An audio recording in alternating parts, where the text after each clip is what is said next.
김영환 충북지사가 관광자원으로 개발한다던 제천 청풍교 개발 계획에 같은 당 도의원이 위험하다며 재검토를 요구했습니다. 김영환 충북지사를 비판했던 도의원과 기자들에 대한 테러 사주 의혹에 대해 경찰이 증거가 부족하다며 불송치 결론을 내렸습니다. 시민단체가 개회를 앞둔 음성군의회 본회의장을 점거했습니다. 주민 발의로 추진하던 생활임금 조례안이 부결된 것에 항의하기 위해서였습니다. 집중호우로 대청호에 엄청난 양의 쓰레기가 밀려들면서 충청권 식수원을 지키기 위한 쓰레기 수거 총력전이 펼쳐지고 있습니다. 네, 시청자 여러분 안녕하십니까? 계속해서 MBC 뉴스투데이 충북입니다. 김영환 충북지사가 지난달 제천을 방문한 후 12년째 흉물로 방치됐던 청풍교를 관광자원으로 개발하겠다고 밝혔습니다. 그런데 같은 국민의힘 소속 김호경 도의원이 위험하다면서 원점 재검토를 요구하고 나섰습니다. 이지현 기자가 보도합니다. 지난달 제천을 방문한 김영환 충북지사는 자신의 공약인 레이크파크 사업의 중심에 청풍교가 있다면서 관광 자원으로 개발하겠다고 밝혔습니다. 아름다운 풍경을 조망할 수 있는 청풍교에 식음료를 비롯한 다양한 사업이 가능하며 세계적인 명소로 키울 수 있다는 겁니다. 적어도 1,000만 이상의 국내 관광객들이 모이는 그런 명소가 될 수 있다고 확신하고 있기 때문에 이것을 이제 추진할 것이고. 하지만 한 달 만에 같은 국민의힘 소속인 제천 지역 도의원이 반대 의견을 냈습니다. 충청북도가 지역 자원을 키운다는데 여당 도의원이 반대하는 건 매우 이례적인 일. 원점 재검토해달라는 표현까지 등장했습니다. 힘겹게 성사된 철거를 보류하고 정밀 안전 진단 실시 후 개발 방안은 공무에 맡기겠다는 것인데 시쳇말로 도민을 멘붕에 빠뜨려 버렸습니다. 가장 큰 이유는 안전입니다. 지난 2012년 인근에 청풍대교가 세워지면서 청풍교는 12년째 통행이 금지돼 안전에 문제가 있다는 겁니다. 1985년 세워져 이미 40년이 됐는데 현재 상판이 아래로 쳐져 눈으로 보기에도 다리가 휘었고 콘크리트가 벗겨지고 철근도 드러났습니다. 지난 2018년 정밀 안전진단에서 보통 수준인 C등급을 받았지만 활용 대신 철거에 무게가 실린 이유입니다. 현재 철거와 관련한 용역도 진행 중입니다. 안전성이 우선 잘 돼야 되겠죠. 그 다리가 낡아서 더 건설하면 내 생각은 안 될 것 같은데. 하지만 김영환 지사는 사업 추진에 강한 의지를 보이고 있습니다. 충청북도 역시 정밀 안전 진단을 먼저 해 문제가 없다면 보강 작업을 거쳐 사업 공모와 타당성 조사에 나서겠다고 밝혔습니다. 제천시장도 사업 추진을 환영하고 있고 안전도 크게 걱정할 상황은 아니라는 겁니다. 정밀 안전 진단을 하고요. 안전성이 담보된 상태에서 공모를 포함한 기본 구상 및 타당성 영역을 실시할 예정입니다. 제천 지역에서도 철거와 관광자원 개발을 두고 주민 의견이 나뉘고 있습니다. 충청북도는 사업 시행에 앞서 주민 의견을 먼저 듣겠다고 밝혔습니다. MBC 뉴스 이지연입니다. 공사 시작 7년 만에 충청 내륙 고속화도로 청주에서 증평 구간이 오는 25일 개통됩니다. 국토교통부는 청주 부기교차로에서 증평 도당교차로 사이 10.5km 구간이 완료됨에 따라 이용자들의 편의를 위해 오는 25일 정오부터 개통한다고 밝혔습니다. 이 구간이 개통되면 평소 19분 거리가 7분으로 줄게 됩니다. 충청 내륙 고속화도로는 증평에서 음성 구간이 올 연말 개통 예정이고 충주는 내년에, 제천은 내후년에 각각 개통될 예정입니다. 김영환 지사를 비판했던 도의원과 기자 2명에 대한 테러 사주 의혹과 관련해 경찰이 불송치 결론을 내렸습니다. 사주를 받았다는 당사자는 기자회견을 자청해 통화 녹음 등을 제시했으나 경찰은 이 사람이 중간에 말을 바꿔 혐의 적용이 어렵다고 봤습니다. 보도에 김은초 기자입니다. 오송 참사 이후 김영환 충북지사에 대한 비판이 쏟아지자 김 지사의 고향 마을 주민들은 관련 보도들을 가짜뉴스라고 주장했습니다. 당시 기자회견을 주도한 한 남성은 김 지사의 측근을 자처하면서 MBC 충북과 충북인 뉴스 기자 또 박진희 충북도의원의 연락처를 다른 마을 주민에게 건넸습니다.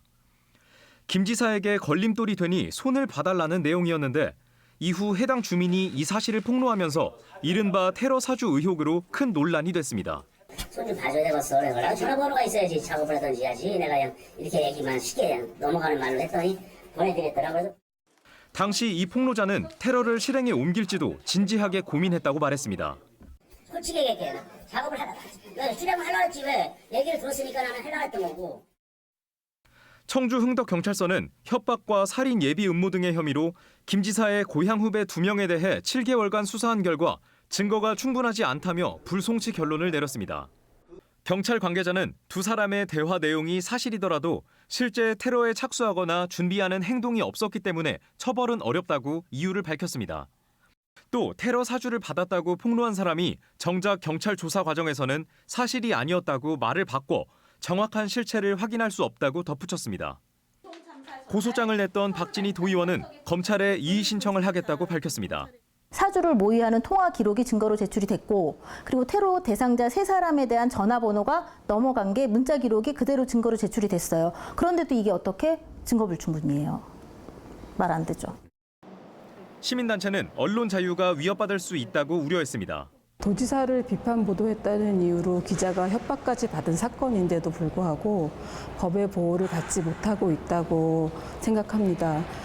그렇다면 과연 언론이 무엇에 기대어서 권력을 견제하고 비판할 수 있을지. 한편 김영환 지사 측은 직접적인 관련이 없는 사안이라 밝힐 입장이 없다고 전했습니다. MBC 뉴스 김초입니다. 여자친구가 운영하는 카페로 차량을 돌진한 뒤 살해한 50대 남성이 구속됐습니다.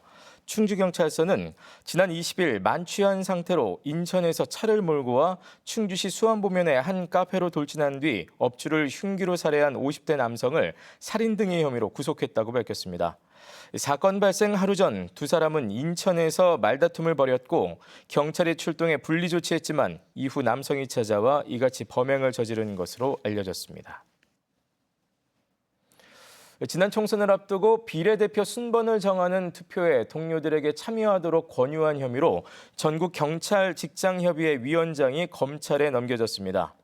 충북경찰청 반부패 경제범죄수사대는 지난 3월 임원 단체 채팅방에서 조국혁신당 비례대표 순번을 정하는 투표 링크를 공유한 위원장을 공직선거법 위반 혐의로 불구속 송치했습니다. 해당 위원장은 링크를 공유한 것은 맞지만 가족 단체 채팅방과 헷갈렸다고 반박한 것으로 알려졌습니다.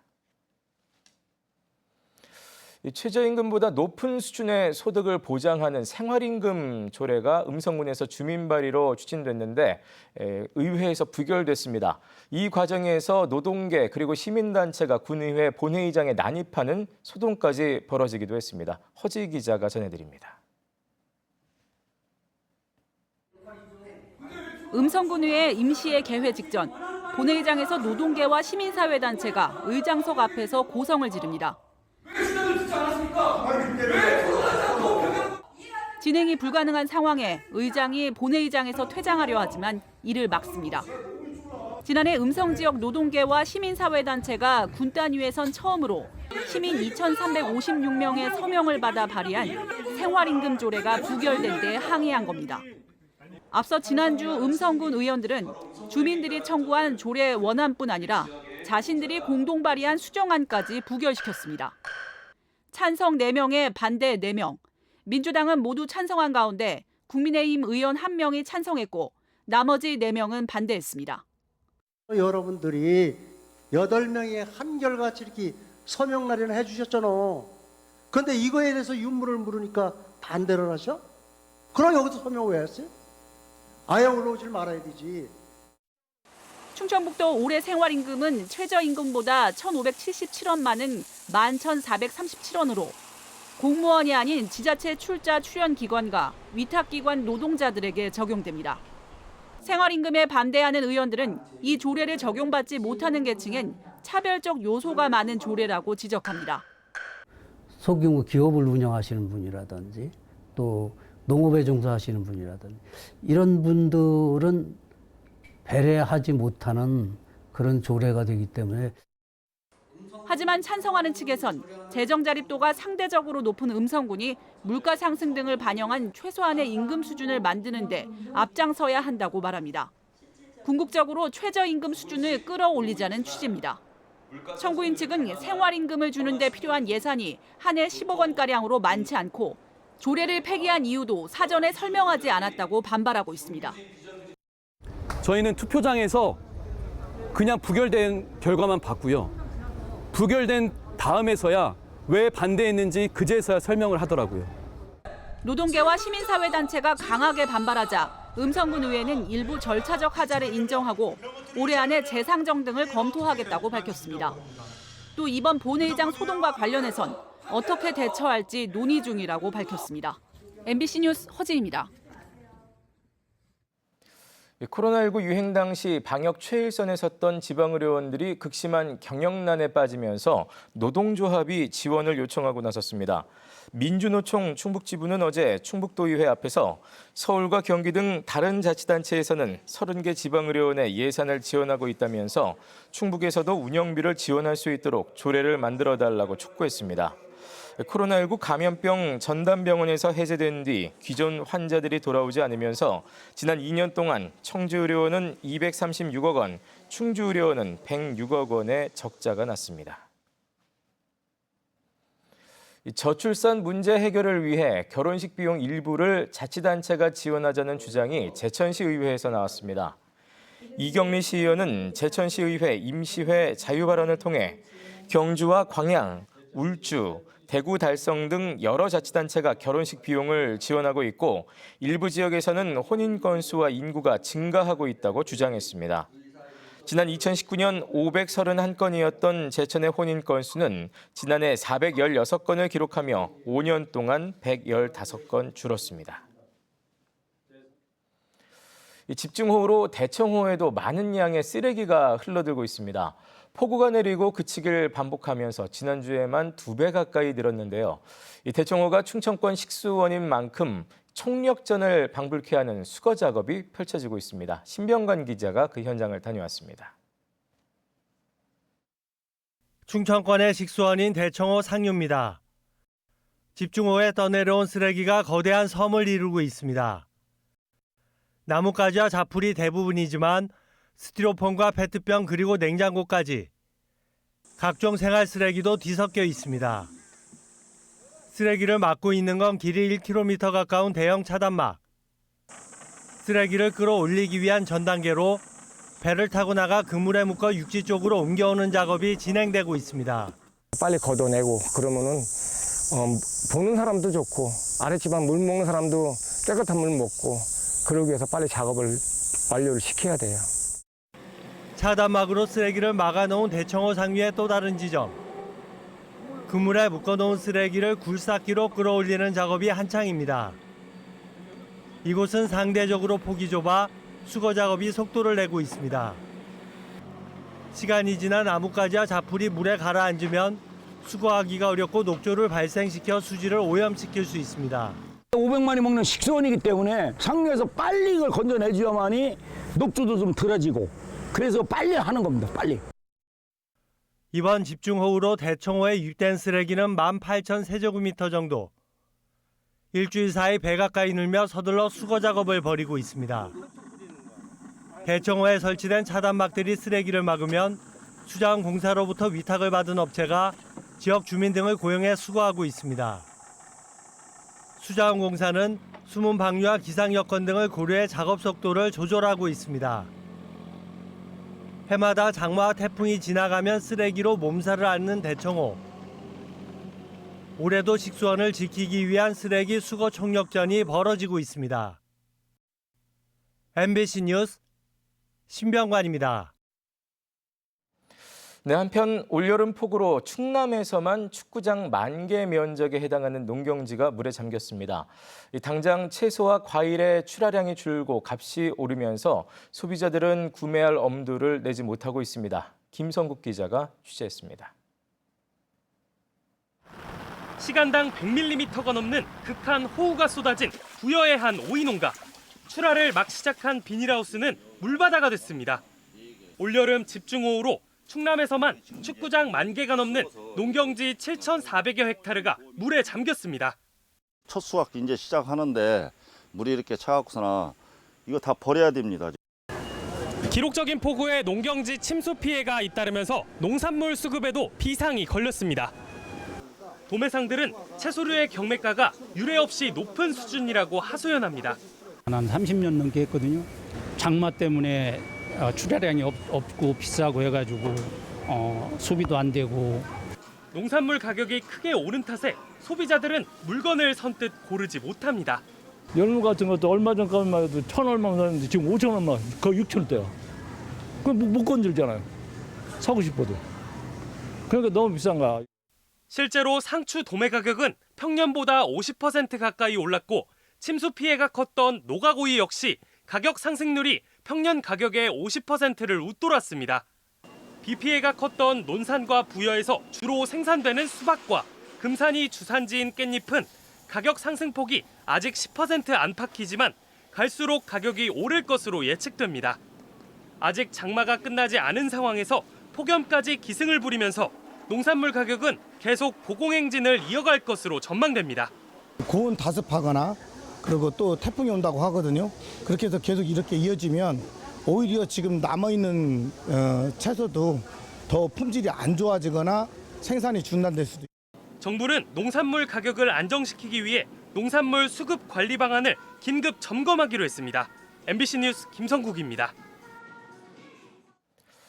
기후온난화로 한반도에서 향후 사과 재배가 어려워질 수도 있다는 전망이 나오면서 농촌에서는 대체 작물을 찾기 위해 노력 중입니다.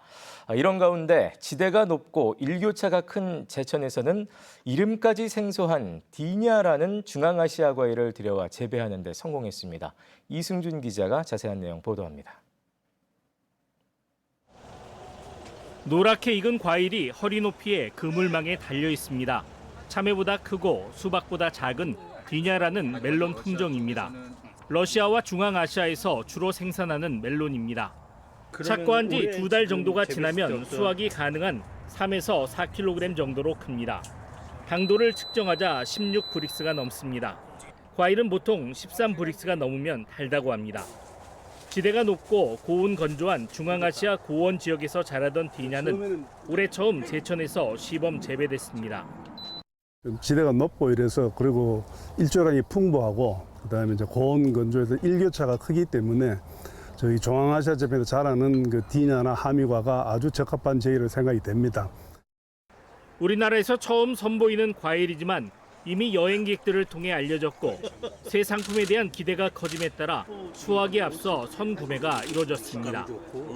멜론의 고유한 어떤 성질 플러스 수박에 좀 아삭한 맛이 같이 결합되어 있는 형태라 가지고 한국 사람 입장에서는 굉장히 좋아할 타입이지 않을까라고 판단을 했고요.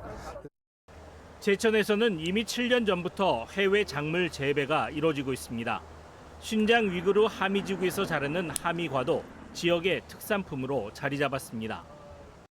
우리가 어떻게 홍보를 하느냐가 중요하고 그리고 중요한 거는 이제 요거보다 더 다양하게 우리가 그 드냐 그 종류를 좀 다양화시킬 필요가 있습니다. 과수 화상병이 끊이지 않는 데다 온난화 등 기후 변화에 대응해 새로운 활로를 찾으려는 농업의 도전은 진행 중입니다. MBC 뉴스 이승준입니다. 충청북도가 충북형 도시농부를 농한기인 겨울에 일손이 부족한 제주로 보냅니다. 충청북도는 어제 설명회를 열고 오는 11월부터 넉 달 동안 제주 감귤유통센터에서 선별과 세척 작업을 할 도시농부 190명을 모집했습니다. 한편 충청북도는 지난 1월부터 제주도와 업무 협약을 맺고 농업과 뷰티 상업 등에 협력하고 있습니다.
지난 16일 음성군 맹동면의 한 폐수처리장에서 폐수조의 분리막을 제거하던 68세 노동자가 황화수소 중독으로 병원으로 옮겨져 사흘 만에 숨졌습니다.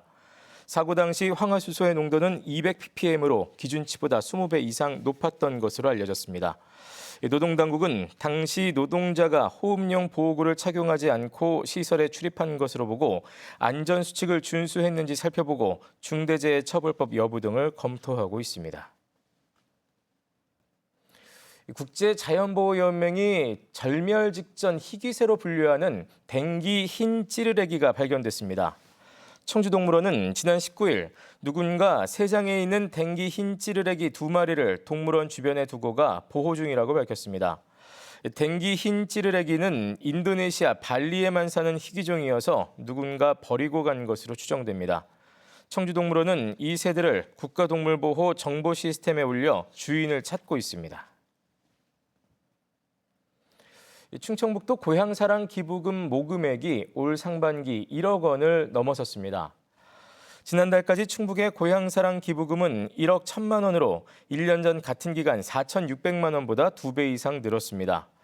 충청북도는 각종 기관을 찾아가 적극적으로 홍보한 결과라며 내년부터는 기부 상한액이 500만 원에서 2천만 원으로 상향됨에 따라 고가 답례품을 추가로 발굴하겠다고 밝혔습니다. 충청북도가 그린 에너지 스마트 농업타운 조성을 위해 음성군 음성읍 평곡리와 신천리, 읍내리 일대 1.33제곱킬로미터를 토지거래 허가구역으로 지정했습니다.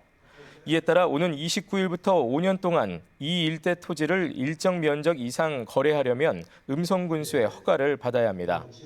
음성 그린에너지 스마트 농업타운은 오는 2031년까지 4,873억 원을 투입해 스마트 농업단지와 수소연료 전지 발전소를 건립하고 역세권과 주거단지를 조성하는 정부 공모 사업입니다.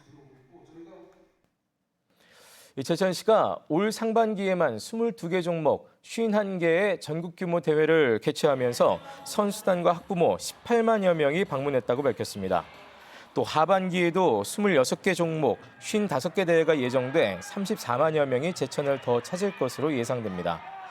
제천시는 올해 스포츠 대회로 52만 명 이상이 제천을 방문해 지역경제 파급 효과가 1,200억 원에 달할 것으로 전망했습니다. 단양군이 주차난 해결을 위해 51억 원을 들여 군청 안에 113대를 주차할 수 있는 공영주차장을 짓기로 했습니다. 단양군은 다음 달 공사를 시작해 내년 6월 준공할 예정입니다. 단양군은 또 93억 원을 들여 수변로 230m를 두 구간으로 나누어 145대를 주차할 수 있는 공영주차장을 내년까지 짓기로 했습니다. 네, 뉴스를 마칩니다. 고맙습니다.